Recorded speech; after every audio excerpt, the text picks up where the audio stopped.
So they're still in the process of revealing characters. So if there's any game that's going to give us the fights in which we're looking for, it's going to be this one. So here's my top 10 list of battles we must have in Sparking Zero. And with that being said, let's get into it. Now starting off at the number 10 spot would be the Z Fighters versus the Ginyu Force.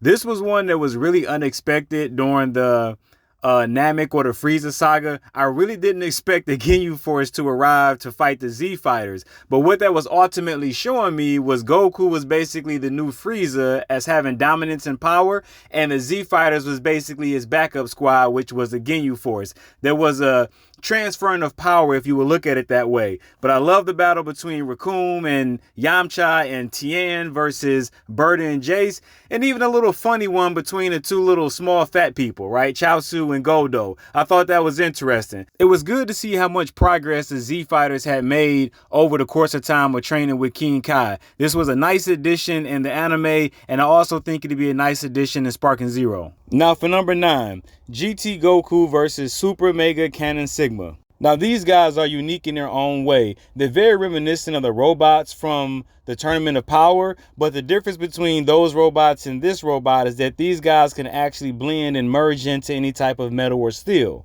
Now, truth be told, they didn't really give Goku a true challenge. He didn't even have to go Super Saiyan to defeat them, but just the fact that they were an interesting battle and challenge for Goku, because he kept trying to blast them and hit them, but they kept merging and disappearing and blending in with the walls and things of that sort, that he just kind of went crazy on the entire establishment and just blew up everything, and they had to come out, right? Because there was nowhere else to hide. So their ultimate power and last resort was to basically merge into this like super mega Ultron transforming type of robot. And I believe this one will make a nice addition to the game. So next up in number 8 would be Goku and Pan versus the Shadow Dragons, namely Shadow Dragons 1 through 4. We normally get the focus of Ice, Nova, and Omega Shenron, but the first 4 are ignored. But I think that they are very unique, and if they're put in the game in a very special way, like each one of them have their own ability and what makes them who they are, right? If that's something that they could capitalize on and build on, I think that would be a nice addition and insert into the game that changes it up a bit and give us something different than what we normally always get. The first dragon deals with pollution. The second dragon deals with a mysterious slime and electricity type of combination. And then you have Oceanus, which deals with the air and wind. I actually like that battle the most out of all of them. And then you have the 7-star dragon, which was the 4th one that they went up against, who uses an attack like Android 16 that basically comes from the bottom and blasts up whether you're on ground or in air. And then he absorbs Pan at the end of it. Nice. Now coming in at number 7 will be Z Fighters versus Cooler's Armor Squad. The reason why I want this in here, and I think it's important that we have, like I said, man, just a little less Goku, right? Let's get focused on different characters. This one was actually really good for the simple fact that Piccolo basically one-handed all these guys. Of course, you had Gohan that offered assistance, Krillin that offered assistance, but basically this was the Piccolo show. Piccolo is one of my favorite characters, and I love to see this guy get some shine, not only in the sagas and the series, but also in the movies as well. These battles were well executed, right? From the point of Piccolo being electrocuted and deceiving the person to getting close and then touching them and transferring the electricity right back to him to shock and basically kill him, to one-handed Souza and basically treating him like a rag doll, letting him know that he had no competition when it came down to Piccolo. I'm very shocked by Piccolo being Toriyama's favorite character, that he never really got the shine that he needed in the movies or the focus throughout the entire Z series and even GT. He was kind of thrown on a back burner and just left. Now on to number 6, Kid Goku versus Munchie. Now Munchie comes in 2 different stages. The first stage is Cardinal Munchie Munchie, which is a absolutely hilarious name. And then you have his second form, which is Munchie. Now this battle was very interesting to me, and mainly because of Munchie himself. He possessed the ability with these 2 tentacles that he has as hands to manipulate inanimate objects and to make them come to life and do his bidding. So one thing I can appreciate about the GT characters or enemies more so than the Z characters is their uniqueness, their personalized skill set that they have that is like a KK Genkai from Naruto. Each one has something special to them, and I actually enjoy that. Number 5.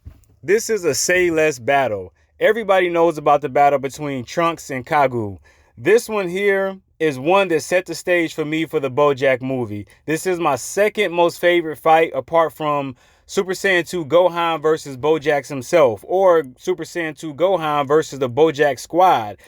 The character that Trunks is fighting against is like Kagu would be Trunks, but on the BoJack's team. He has a sword, he has the unique hairstyle, he has the transformation. He's a likable character, and a battle between these guys will leave you with an impression from their battle that you won't forget. Trunks comes back with a more stockier, long hair, sleeveless jacket, bigger build type of look, and I like it. Now on to number 4. Goku versus Pikkon. If there was any DLC or content that should have been named Goku's Next Journey, it should have been this one. The battle between him and Pikkon was one that you will remember and won't forget. And the reason being, or at least one of the reasons being, is because of the new transformation that Goku pulled off, which was Super Kaioken. I was hoping that we would have seen it again later on in the series, but we never did. And it's okay. I mean, we got Super Saiyan 2 and 3 and Ultimate Gohan and more than enough transformations and forms where we're actually okay with that one being absent. And if we're telling the complete truth here, I didn't think Pikkon would be as good as he was or even compete with Goku, but to the degree and level and skill of Pikkon, I honestly thought he was going to walk away with the title belt, and that's hard to believe seeing how far Goku has come, seeing that he mastered Super Saiyan. But in a more complete setting, the background music, the stage, the characters, the entire Otherworld tournament is one that we need in Sparking Zero.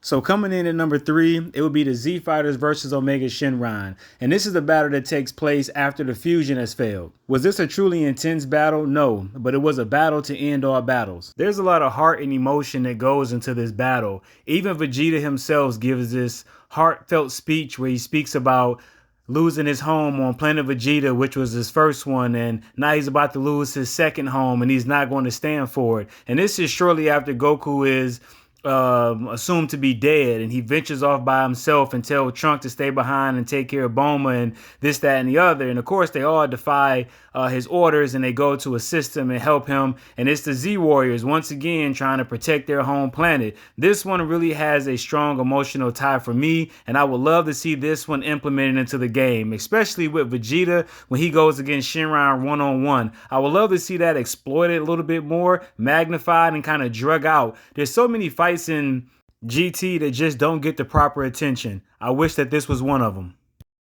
Now, for number 2 would be Kid Goku versus General Rildo. Now, General Rildo actually has 3 different stages, and the one that you see for the visual and content support is actually his second stage. And this guy's a lot greater than people actually give him credit for. Before the whole moral arc and him being able to absorb planets and, merge with the planet and use it however it is he wants to, Rildo had that on a planet that was completely made of metal. He can turn anything metal, use it however it is he wanted to, and he was a true problem for Goku and the others. If you go back and rewatch the episode, you will realize there was nothing they could really do with him. Only thing that was really going to happen at the end is that they were going to meet their defeat. He couldn't hold Super Saiyan 3 long enough to really do anything. Super Saiyan 4 wasn't there, and I just don't think that General Rildo got the respect that he deserved. Even when he was resurrected and went against Gohan, he was easily defeated with just a blast from Oob that was a surprise attack, but it wasn't anything serious. But this guy deserves to be in this game.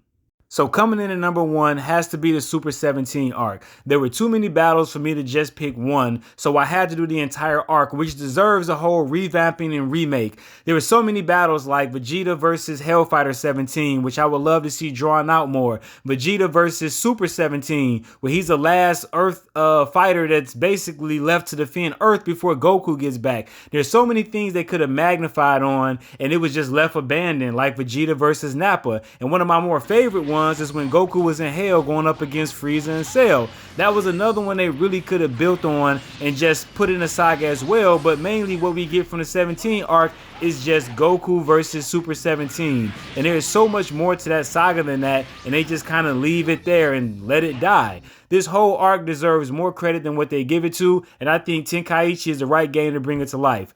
So I hope you guys enjoyed the video. If you agree or disagree, put your comments down below. If you liked the video, give this video a thumbs up. I greatly appreciate it. And with that being said, I'm out.